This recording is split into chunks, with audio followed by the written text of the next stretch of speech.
Welcome to Elevate, the masterclass where we dissect the elements of exceptional achievement and lifestyle design with a focus on personal growth and real estate investing. Now, here's your host, Tyler Chesser. Elevate Nation, welcome back. This is Tyler Chesser. I'm so thankful to have you here, and I am feeling good. I'm blessed and grateful to be sitting with Brian Briscoe today. But I was just thinking about this before I turned on, recording and doing all this stuff. And I'm feeling good today. I was talking about this the other day. I was feeling good. Today was a good day, but it just feels like those days keep coming. And I think that it has to do with intention, right? It's about our mindset. It's about how do we show up for our day, but it's also the compounding effect of our habits and all these things. And so I hope you guys are feeling the same, but I was also thinking of, this mantra that I heard that the Navy SEALs do in Bud's training. It's like this crazy thing where they're trying to basically make it through and actually become a Navy SEAL, where they say, feeling good, looking good ought to be in Hollywood. Feeling good, looking good ought to be in Hollywood. And that mantra was coming up in my mind. And maybe it's, you tell yourself that until it's true, right? You tell yourself that you're feeling good and you're looking good and that you should be in Hollywood. Maybe that's something that we create, right? You step into what you desire. So if you're not feeling good today, but you want to feel good, perhaps there's a clue here. Perhaps there's a lesson. So anyway, just wanted to plant that seed, but also share that unique story. But I'm blessed and grateful to be with you today. Thank you for tuning in. And I got to ask you the question, are you ready to take it to another level? We're absolutely going to do that today with Mr. Brian Briscoe, an amazing individual, an amazing person who has served our country for 20 years as a Marine colonel and Marine lieutenant colonel. And I'll tell you a little bit more about that here soon. But he's also an amazing multifamily investor, connector, social media influencer. He's an amazing person, but I got to ask you the question, are you ready to take it to another level today? I want to welcome you back to the show where we sit down for mind expanding conversations with influential authorities in real estate, as well as top experts in other industries and disciplines. This is for leaders, entrepreneurs, and real estate investors who have a burning desire for the extraordinary, a white hot burning desire to be great, to be extraordinary, and to be uncommon. It's our mission to identify and apply how the best of the best raise the bar personally and professionally to achieve greatness in real estate and beyond. And you know this, but I want to open your mind to the fact that we are going to distill the mindset, the habits, routines, systems, tools, strategies, and so much more from an individual like Brian Briscoe, who has not only served our country and protected our freedom for so long, but he's also elevating to a life without limits so that you can identify and apply how you can do the same for yourself. And if you appreciate what we're doing, we would certainly be grateful if you subscribe to the show. Guess what? We come out with 2 shows every single week. They are 100% for free. And we're bringing the heat. We're going to turn the dial up now and into the future. And let me tell you, we're going to bring the best of the best, not only within the real estate space, but also, top experts and top, thinkers in this beautiful blue planet that we have. So if you're enjoying this, subscribe to the show and give us a rating, a 5-star rating if you're so inclined. It helps, and I appreciate it from the bottom of my heart. And also, give us a 5-star review, right? Give us a rating and a review, and let us know specifically, what are you taking away from the show? I also encourage you to become a part of the Facebook community, Elevate Podcast community. Go over there and check that out and engage with the tribe and expand relationships within the tribe and expand the conversation about, hey, what is it that you're taking away from this podcast? Also share this with a friend, because the show is 100% for free and we want to keep it that way. We will keep it that way. The only thing we ask, and the only thing I ask, is that you share this with someone that you care about, someone that, maybe you work with, maybe it's someone, in your life, maybe it's your spouse, maybe it's a friend, a close friend, or maybe it's someone that you haven't talked to in a while. It's like, hey, I hope you're doing well. I also wanted to share this because I think it might help you, it might serve you. And that's what we're doing. So that's the fee. If you've shared it with someone else before, go ahead and do that again. We'd be super grateful for that. Also want to mention Elevate Coaching Academy, Elevate High Performance Coaching Academy, because it is amazing. We are literally signing up some people right now, and we've got a few more spots open, but I want to encourage you to go check out elevatecoachingacademy.com. We have a free masterclass workshop for you to view and learn about really the 5 shifts that will help you attain the five freedoms. When we talk about the five freedoms, it is, financial freedom, it's time freedom, it's geographic freedom, it's impact freedom, freedom to impact, and then also freedom of relationships, freedom of choosing who you're going to spend your time with, freedom of choosing, what you're going to spend your time doing, where you're going to spend your time. And we are all about that. And Elevate High Performance Academy is something that Coach Trevor McGregor and myself have been working on for years now, and we're officially launching that. So we invite you to be a part of that. It's an immersive 8-week program where you get to be a part of a tribe of other people who are looking to elevate to a life without limits, and also receive direct coaching from Coach Trevor McGregor and myself. And this is going to be life changing. It's going to be transformative. We invite you to do that. But first, really, the first step is to go check out the free masterclass. It's a 45-minute training, and let me tell you, it's amazing. So you'll want to grab a pen and a piece of paper and play full out, because it will absolutely bring massive value to you if you let it. And so I just wanted to plug that, elevatecoachingacademy.com. And with all that said, I want to dive in and introduce you to Mr. Brian Briscoe. Brian is co-founder of the multifamily investing firm Four Oaks Capital, which currently controls 485 units and $21 million in assets under management. He is also the host of the exciting new podcast, Diary of an Apartment Investor, which is a great format, by the way. I love the format and the creativity that he brings. I'm excited to be a guest here soon. And the show actually brings an experienced and an aspiring investor together on each episode. He is an active duty Marine Lieutenant Colonel stationed at the Pentagon, and will retire in summer 2021 after 20 years of service. So without further ado, please enjoy this amazing discussion with Mr. Brian Briscoe. Brian, welcome to the show, sir. How are you? Doing well. How you doing, Tyler? I'm doing fantastic. And I just want to begin by just thanking you for your service, right, to our country. Thank you for defending our freedom, for contributing to our freedom. I just wanted to lead off with that, if you don't mind. Oh, don't mind at all. Thank you very much for your support, and thank you for saying so. No, absolutely. And one thing I'd love to just kind of dive into, but actually, let me just kind of get an understanding of, we know a little bit about you kind of from your bio, and you and I have connected, for, I would say, probably about a year or so, just through social media. And I know about what you're doing in the business, and just being a connector. But tell us a little bit more about, who is Brian Briscoe, kind of behind the bio.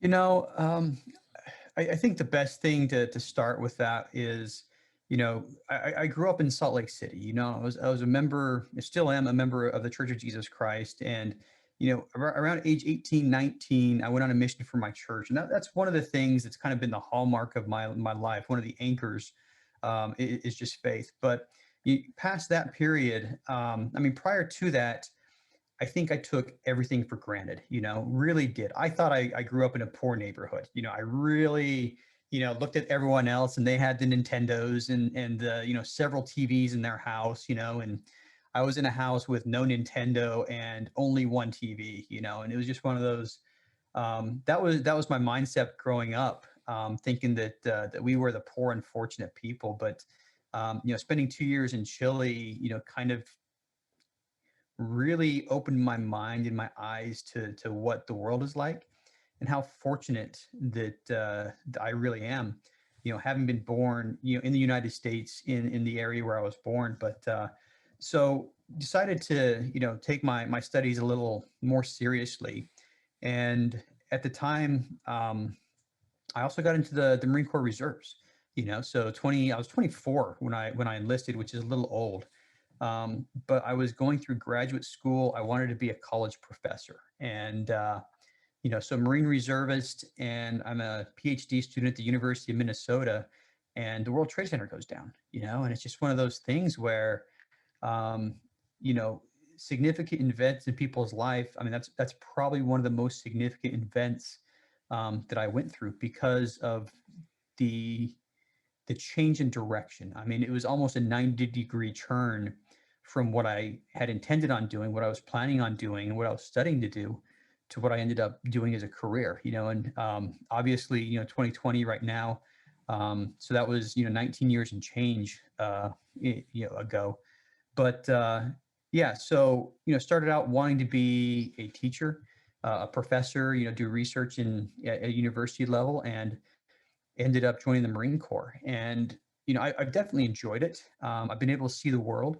It's challenging at times, and a lot of times hard on the family. Um, and between enjoying it and not really planning to get out or never really figuring out what I wanted to do when I grew up, kind of led to me staying in for 19, almost 20 years now. So, um, inside the Marine Corps, recently I've been working as a foreign area officer. So, my specialty is Latin America. So anywhere, and I work at the Pentagon right now, of all places. And it sounds cool, until you've actually worked there. But uh, anyway, that's so basically once again leveraging, that time I spent 19 in Chile. Spoke a foreign language, already had some knowledge of culture and the region. Um, anyway, so yeah, for the last several years, I've been working as a foreign area officer, and basically where, the Marine Corps and Latin America intersect, I'm somewhere in that mix.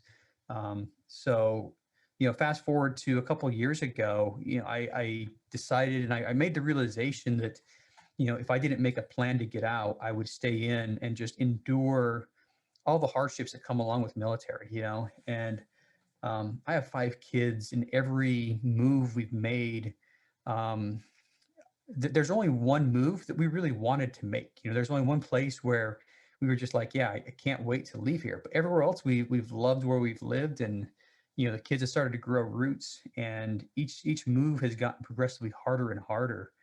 But like I said, it was this last move that kind of made me really realize that, number one, at the end of the 3-year tour, I hit my 20-year mark, which makes me eligible to retire. And number two, the constant moving is too hard on the kids, too hard on my family. So that's where I decided to deliberately take things in my own hands.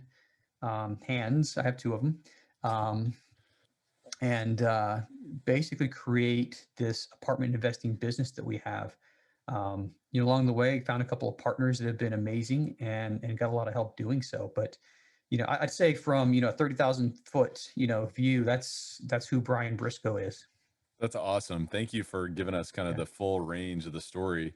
And one of the things that really comes to mind for me is that, you've really embraced change throughout your Mhm. life. And, I don't know what the quote is directly, but it's not the change in the winds, but it's how you set your sails. And it seems that you've been able to adjust your sails along the way appropriately, and just kind of strikes me, thinking about like your original path and then events that occurred, whether it was just your perspective of, hey, we were not less fortunate by experiencing perhaps a more of a third world country, and what that really looks like, and perhaps what reality may look like for many other people throughout the world, and perhaps most other people Mhm. throughout the world. So what a powerful shift in perspective. But then also thinking about, 9/11, when obviously was such a impactful event for really, especially everyone that lived in the United States, people that Mhm. were directly affected. But then also it was interesting how you described how that moment kind of perhaps changed your future a little bit. It's like, well, maybe I'm not going to be a teacher. Maybe this PhD isn't my path, right? It was a slow change. That decision it took me, it's not like I made the decision right there, but it was a several week process. And interestingly enough, I have a letter. It's in a file cabinet out in the garage from the University of Minnesota that says that I can resume the PhD program.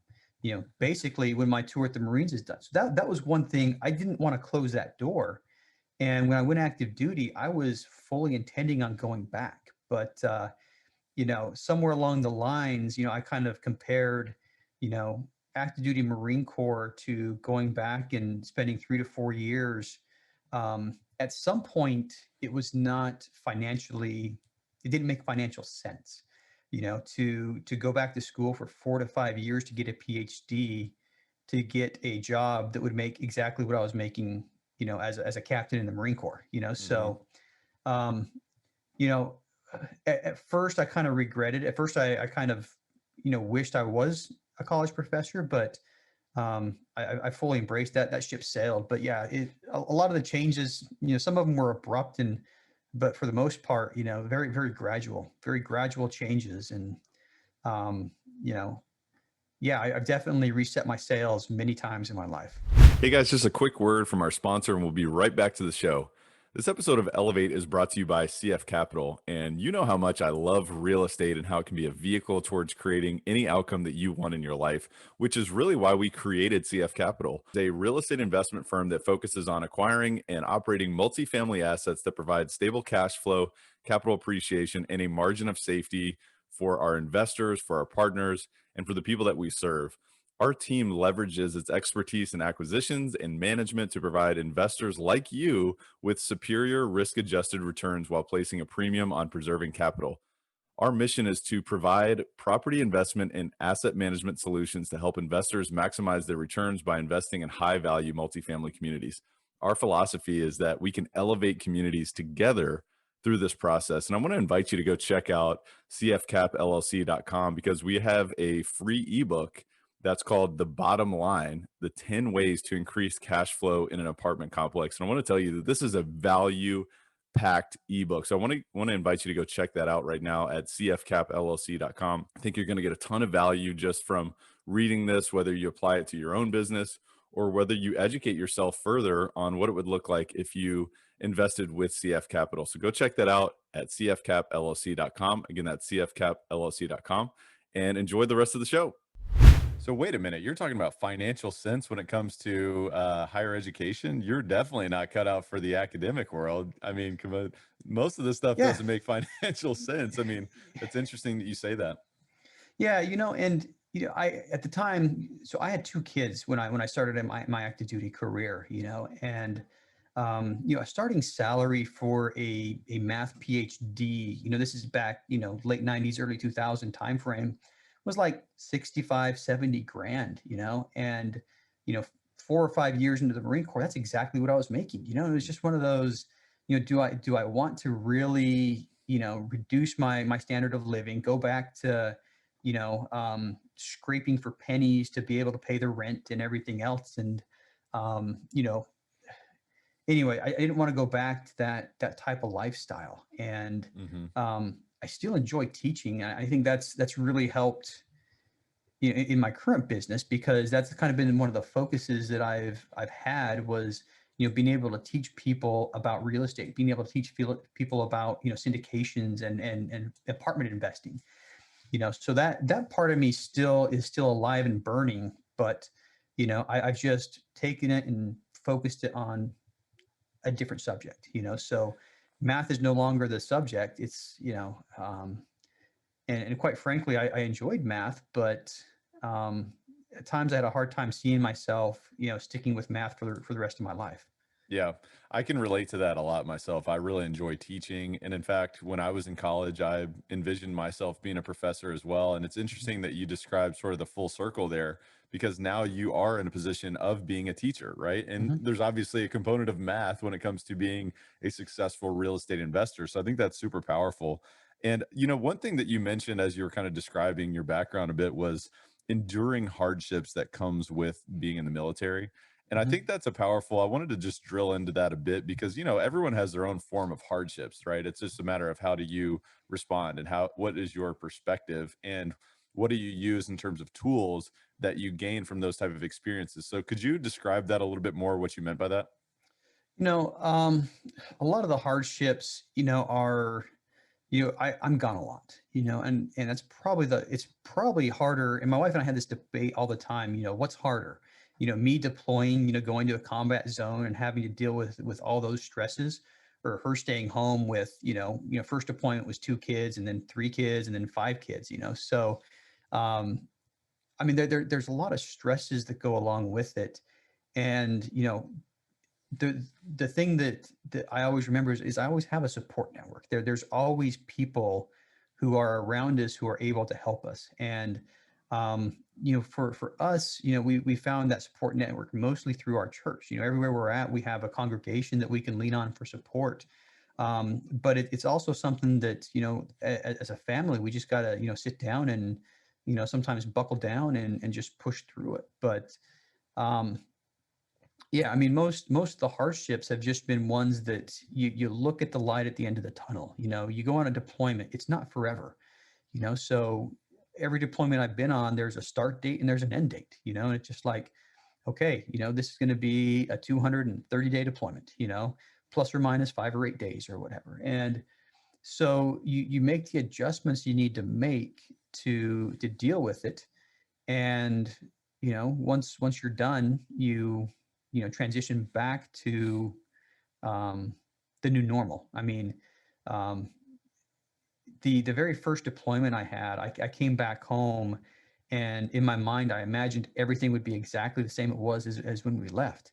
And it's just one of those things. It never is. You get back, and my wife and kids have dealt without me for 6, 7, 8 months, and they've learned their own. They've had different habits. They have different routines and everything else. And then when I get thrown back into the mix for them, there's adjustment periods on both sides. So it's just something that it, I wish it got easier, but um, what is easier is we know what to expect. We know there's going to be adjustments, um, and that part has gotten easier. But you know, the older your kids get, it seems the more they resist and the more they react, I guess, in a lot of ways.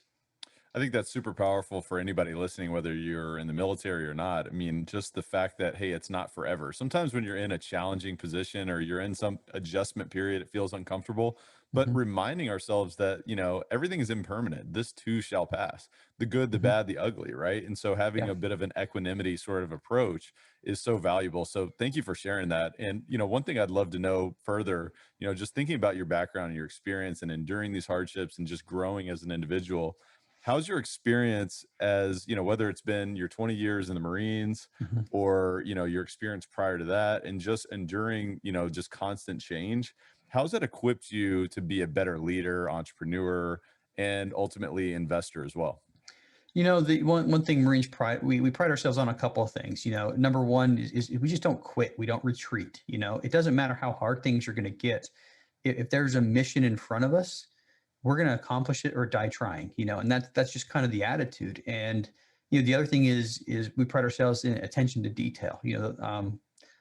Marines are very proud by nature. It's kind of something that's instilled into us, from the very beginning. But just having that never say die, never quit attitude has really helped.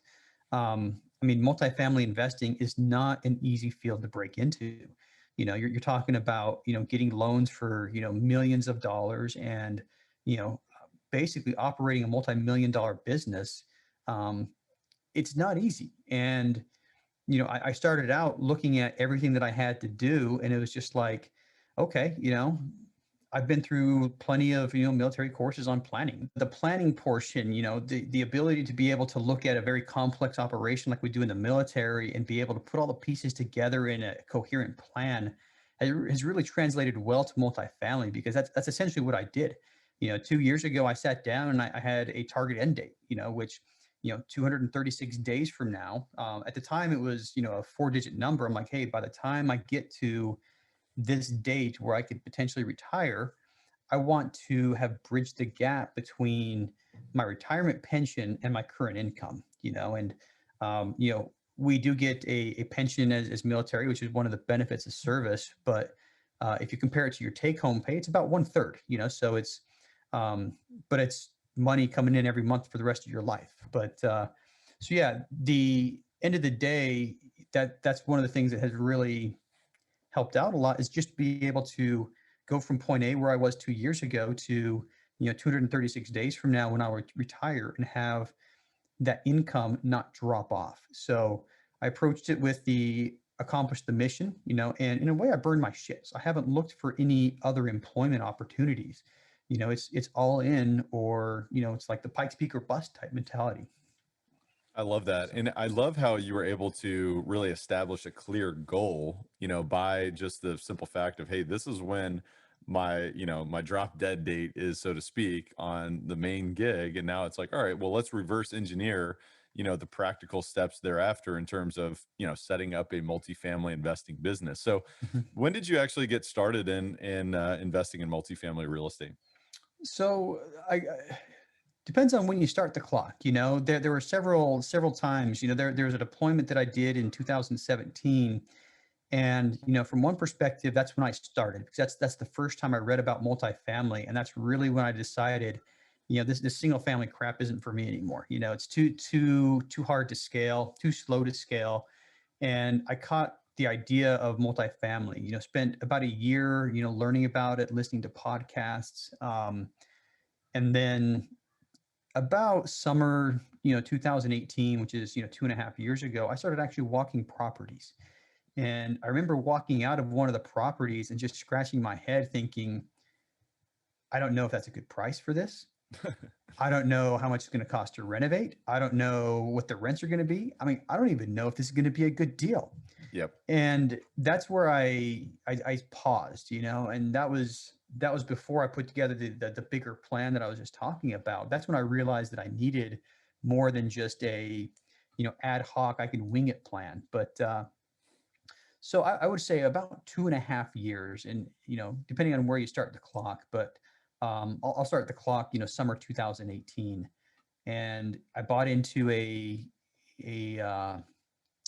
coaching program. And before I did, I bought the online education program. Started going through the videos and audio programs and whatnot, and then realized that, okay, I got all the information, but it would sure be nice if I had somebody looking over my shoulder helping out. So decided to pay for a coaching program as well. So which, once again, when I was looking at the timeline I had roughly 3 years to replace my active duty income. Um, Time wasn't on my side, and I wanted to be able to accelerate things, and the coaching program is what made the most sense. So, basically, withdrew, cashed in some of the stocks that I had, and boom, there you go, coaching program. And that really helped out a lot. It put me in a network with people, and it really helped open my mind as to the possibilities. There's been several fundamental shifts in mindset that have taken place, getting me to where I am. And just being around other people who are involved in the multifamily space, has helped me a lot to be able, has really opened my mind and unlocked, I think, some dormant potential that I've had this whole time and just not realized it. But yeah, so 2.5 years, long answer to a very short question. I love the way that you describe that. And I think it's important to just kind of recap a bit. I mean, obviously you started with education, and the more you learned, the more you realize you didn't know. And you said, hey, well, wait a minute, what's the best way for me to accelerate my growth? And it was to invest in coaching, it was to invest in mentors, it was to Mhm. invest further in your education so that, when you deploy capital, it is maximized. And so Yeah. tell me a little bit about the fundamental mindset shifts that unlocked dormant potential. I love the way that you Oh described yeah. that too, by the way. So, with the real estate category, I mean, the first one I would say would be Rich Dad Poor Dad, and I read that. I was at my first duty station, so it was probably 2005. He talks a lot about commercial real estate, and I remember reading that and thinking, I can't do commercial real estate. That sounds too complicated. Hmm. But I can do single family homes. And that's when I started purchasing, single family investment properties. So that book by itself opened my mind to the possibilities, but there was a major mental block there over, I can't do commercial real estate. The next thing that really opened my mind was just another book that I read. It was a Bigger Pockets book by bearded Brandon, Brandon Turner, and it was, the title's like super long. It's like how I bought a 24 unit apartment building with little or no money out of pocket, and blah blah blah blah blah. But that kind of made me realize that multifamily was actually accessible. Um, and I started reading it. I'm like, you know what? If he could buy a 24 unit with not a lot of money out of pocket, I can certainly buy a 5 or an 8 or a 10 unit. That's within the realm of possibility, and that's going to scale a lot faster than buying 5 or 8 or 10 single family homes. So that was the next mindset shift. And I remember A couple months after that, I was at a big real estate conference. It was a Michael Blanc event, and it was here in my local area. And I think the only reason I went is because it was a 20-minute drive from my house, right? So, um, I went big and I paid for that VIP ticket. And I remember at the networking event, I met a guy who is retired Air Force, also lives in this area.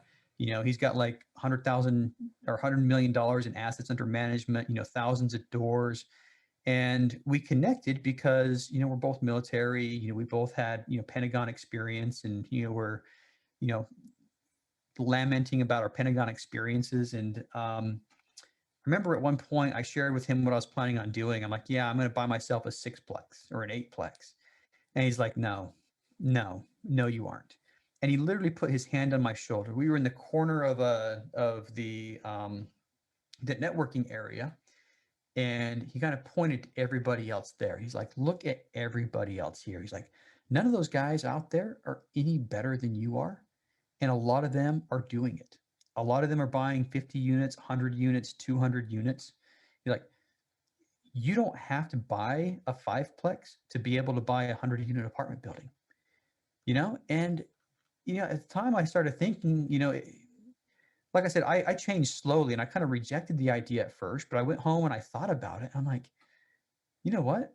I'm going to start talking to everybody, and I'm going to start asking that question, and by the end of that weekend, I decided two things. That's where I decided I needed to do the mentorship, because I started talking to people, and he was absolutely right. You know, those guys were just normal people. And the ones who were, successful the quickest all had mentors. And just from being around other people and, having this guy just point things out to me and just say, hey, look, you don't have to. Okay. I'm giving you an opportunity. I'm trying to help you here. You don't have to do that. You can do something better. And that was another fundamental mindset shift right there, was just realizing that, okay, I can get partners. I can find other people to help me. And instead of pecking around at, 5 or 8 unit deals, I can buy a 50 or 100 or something like that and scale a lot quicker. So, from there on out, I got into the mentorship program, and I started actively looking for partners instead of actively looking for knowledge. I think prior to then, my focus on all these conferences wasn't the networking. My focus on all these conferences was to go and acquire knowledge. And, one of the fundamental shifts that I've made since then is I go to the conferences now for the people, not for what's presented on stage. And that ends up being far more valuable to me, and it should be far more valuable to anybody else as well, is the people you meet at those conferences. But yeah, that was another one of the big mindset shifts I had. And then partners, bringing the partners in and having partners that stretch. I remember one of my partners is like, yeah, we're going to put an LOI in on a $10 million property. And that was also a stretch for me, just getting used to larger and larger numbers, slowly grew into, being able to, you know, being comfortable with the idea of raising millions of dollars, and that's, anyway, those I think are the fundamental mindset shifts I had, the events that have really, painfully opened up my mind. I think it's extremely powerful. And I want to highlight, really quickly, we all have this inner voice, right? We have this inner Mhm. voice that wants to protect us. It wants to tell us, hey, discomfort is bad. We should be fearful of the unknown. We should be fearful of the future. And, we just need to be safe so that we can survive, right? So we Mhm. can just, we can you can pass on sort of our genes, right? At the end of the day, that's what human beings to the core, that's what our, limiting belief mindset tells us. And I think it's important, you were talking about when you read Rich Dad Poor Dad, you said, well, commercial real estate might be a little too complicated, but I could probably do single family homes. And it's interesting to kind of go back and say, hey, wait a minute, is this belief, is this voice telling me, something that's limiting me, or is it serving me, or is Mhm. it, empowering my future? And I think it's important to, separate ourselves from that voice and from that from that inner dialogue. So I just think that's extremely powerful. And I love also that you talked about, hey, you know what, I started to look for partners rather than more information, because there are people who get out there, you know, who want to build a real estate portfolio or any type of business. And they're like, hey, that next piece of information is going to really put me over the edge. Hmm. But information is not power. You know, information with action is power. And this is a team sport, right? Multifamily Oh, investing is absolutely. absolutely a team sport. So it's about how can you surround yourself with people who are stronger than you in some categories. So talk to me about the team dynamics now of Four Oaks Capital, and how do you guys approach sort of that team spirit?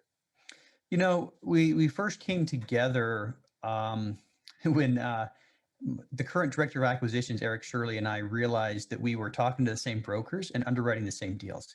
We were both involved in a couple of forums, and we had, frankly, we had talked a couple of times prior to.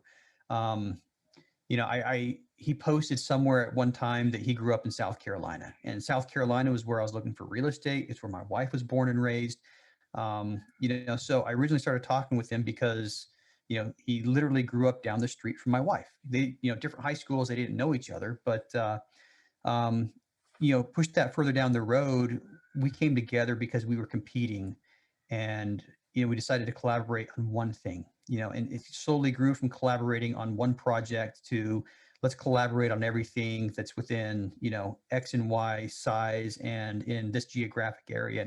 And slowly our level of collaboration grew and grew until we got something under contract, and the Four Oaks team came together when we got the first deal under contract. And, we brought, there's a reason it's Four Oaks, there's four of us. And there were four people in the GP on that deal trying to bring that first deal across the finish line.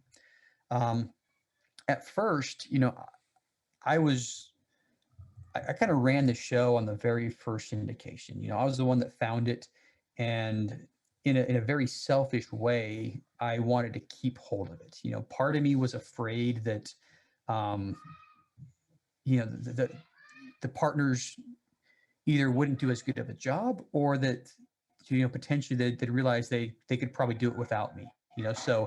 So in a very selfish way, I kind of held on to that and try and did the lion's share of the work getting that across the finish line. Um, but very slowly I started realizing that, number one, I was partnered with some very capable individuals. We all had the same, long-term vision. We all had the same drive and hustle, and we all had the same time frame for when we wanted to get out of the rat race. So that's how we came together, and our roles have slowly evolved over time. I remember another, painful conversation that I had. Um, Eric called me up one day and said, "Hey, I want to be the director of acquisitions. I want to be the guy that finds the apartments." But that's the role I had imagined me taking. And there was a lot of mental anguish, when he said that, and I'm like, no, that's what I want to do. But he made a very convincing argument. He just said, he's a medical device salesman, and his region is the Carolinas, and he's on the road 4 or 5 days a week. And he just made the point out. He's like, number one, you live in DC. We're looking for properties in the Carolinas. I travel the Carolinas all the time. Number two, we're both really good at underwriting. I'm not cutting you out of anything. It's just that I will be the main point of contact for everything.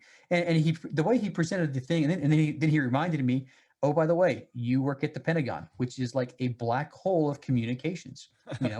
We can never contact you when you're inside the Pentagon. So, he made a very logical argument, and I conceded. He was absolutely right. So, we've changed roles several times since. That was the first one that kind of really really stung. But he is an absolutely amazing director of acquisitions. We've got 3 properties under contract right now, and all 3 of them should close in the next 2 weeks. So it's just one of those where, um, he's been able to, even throughout COVID, we've closed on 2 80+ unit apartment buildings, post COVID, and he's been able to sift through a lot of, chaff that's out there and really find that those grains and those little nuggets. But so that's his role. I'm the director of content right now, and um, out of the four of us right now, I'm the only one that still is in a full-time job. So they're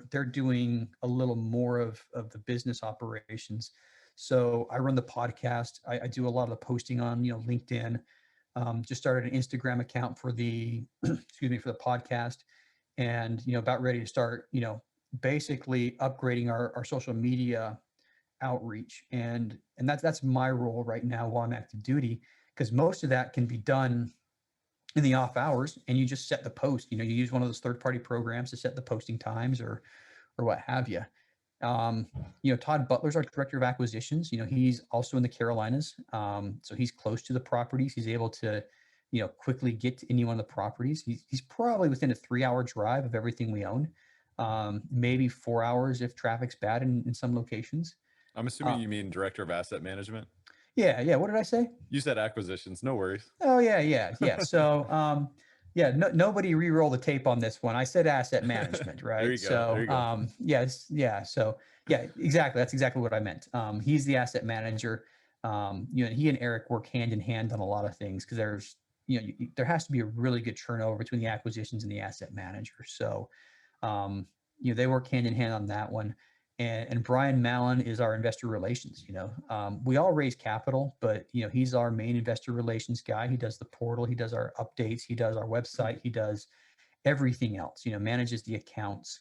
And oh, by the way, we just hired a chief financial officer. So excellent. That's a big deal for us, and she's absolutely amazing. She's going to bring an extra level of credibility to the team, and just help us out a lot on the things that we're not good at. Hey guys, I just wanted to take a brief time out from this show, this incredibly mind expanding discussion, to speak to the high achievers, the high performers. I wanted to speak to those who have a burning desire to go to the next level and beyond. First of all, I hear you and I see you. When I got started as a real estate entrepreneur, fresh out of my W-2 corporate job, I was excited and jubilant to create and design my future. At the same time, my business and life was filled with confusion, filled with fear, doubt, uncertainty, and to be honest with you, sometimes even sleepless nights and hopelessness, even while experiencing what many would have considered substantial success. Ultimately, I mustered up the courage to hire one of the world's top high-performance business coaches to work directly with me on creating strategies, systems, and profound shifts towards accelerating my multifaceted performance and to become an industry leader.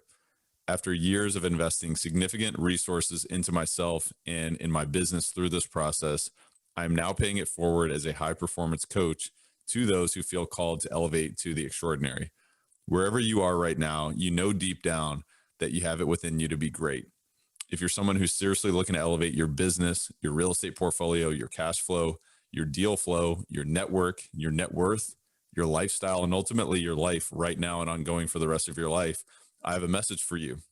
Because if that's you, then I invite you to visit coachwithtyler.com. I have limited coaching spots available to guide people like you who want to substantially close the gap from where you are to where you want to be. These are first come, first serve, and demand high touch, one-to-one focus from me directly to you.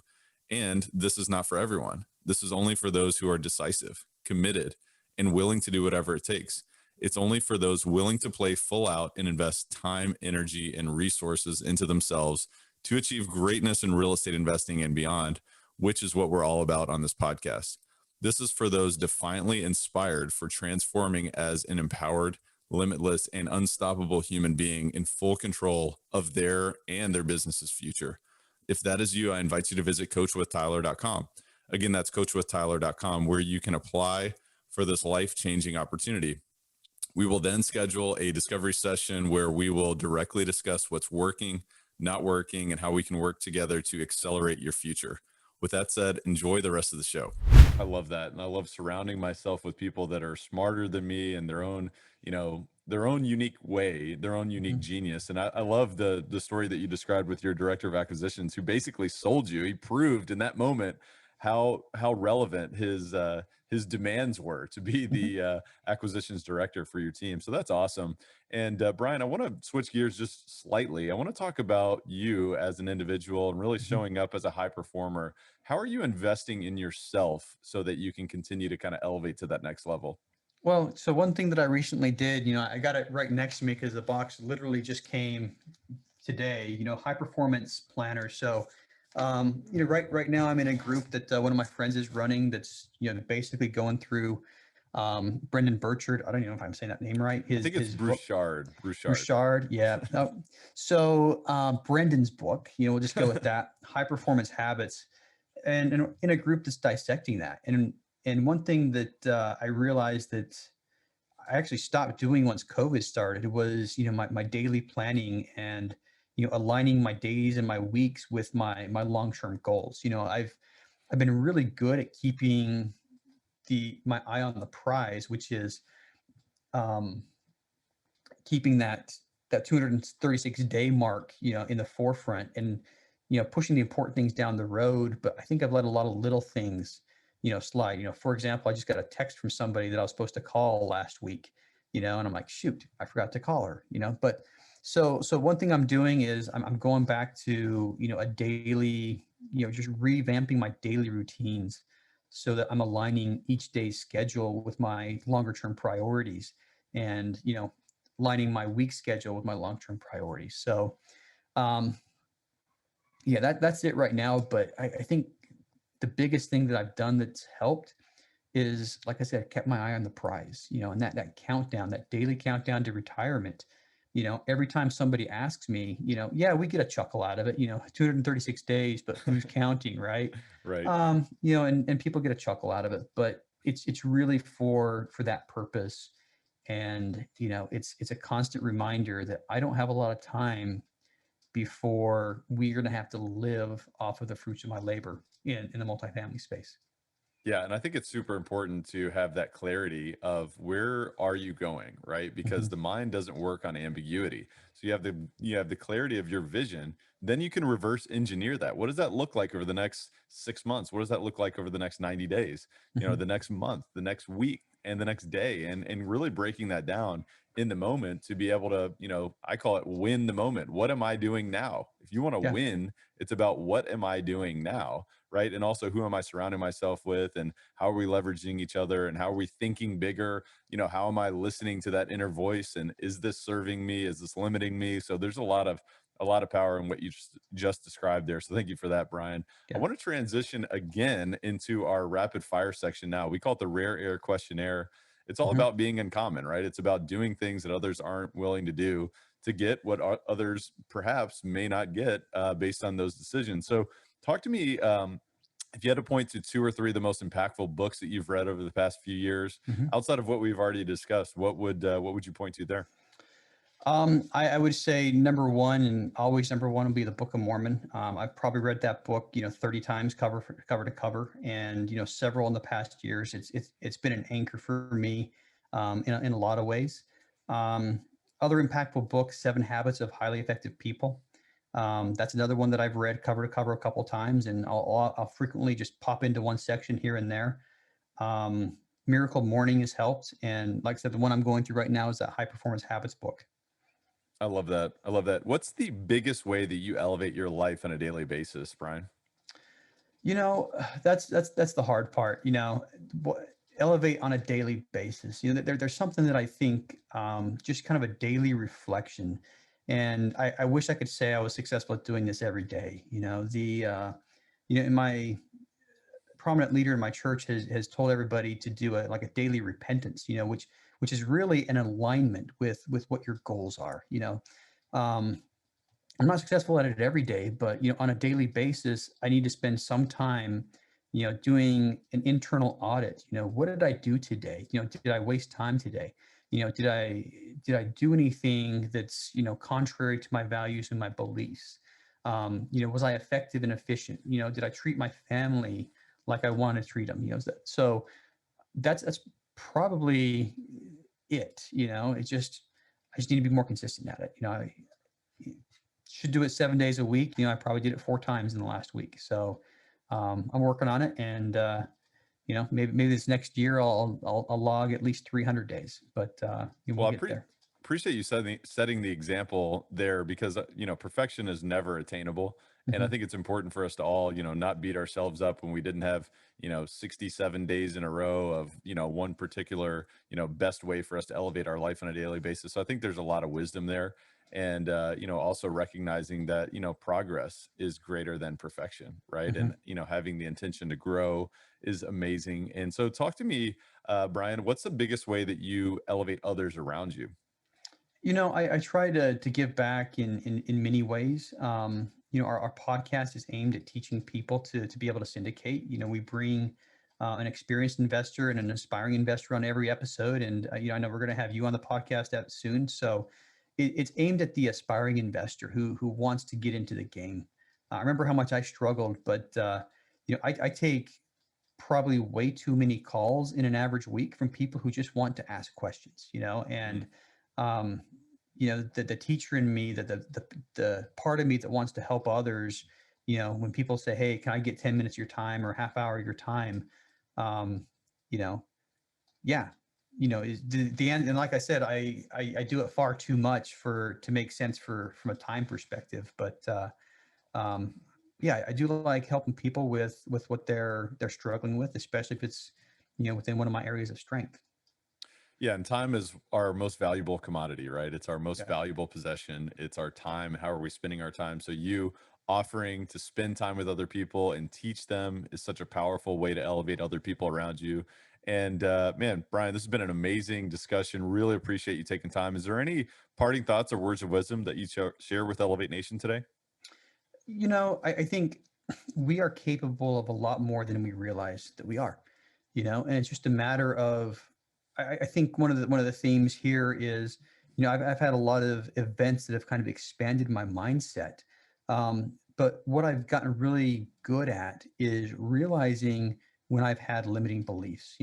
I didn't realize in 2005 when I read Rich Dad Poor Dad and said, I can't do commercial. I didn't realize that was a limiting belief. I didn't realize that actually stopped me from progressing. But I'm doing a lot better now at recognizing, my own inhibitions that are limiting myself. But overall, we are capable of so much more than we realize, and we just have to be able to unlock that potential. That's what I'm working on doing every day. What a powerful seed to plant in the minds of Elevate Nation and beyond. Brian, thank you so much. Tell the listeners how they can learn more about you and what you do. All right. Two places two websites.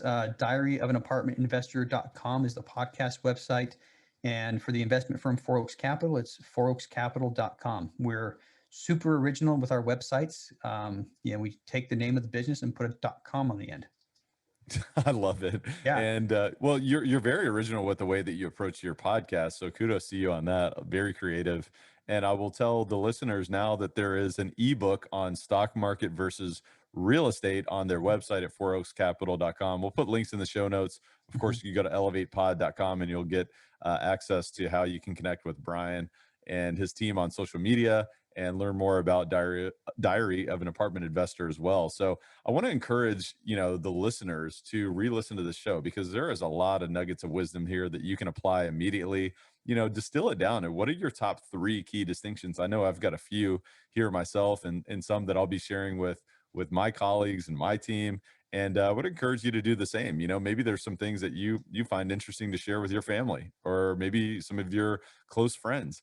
And I would encourage you to share this episode with a friend and also listen to the episode again because repetition is the mother of all skill, right? If you want to learn Mhm. something, you truly want to anchor in your own understanding, it's about learning, but it's also about teaching. So if you have the opportunity to learn this, distill this down, share this with someone else, it's amazing the progress that you can make, not only within your business, but within your life. And so with all that said, it's about now taking massive action. So I encourage you to apply this and really make those course corrections that are necessary. So with all that said, Brian, thank you again for being on the show today. Hey, thanks for having me, and I really appreciate your time, Tyler. Absolutely. Elevate Nation. We'll see you next time. Thank you for listening to Elevate. If you enjoyed this episode, be sure to rate, review, subscribe, and pay it forward by sharing with a friend. Most importantly, take this opportunity to elevate your results by taking immediate action on what you learned. For more, visit elevatepod.com.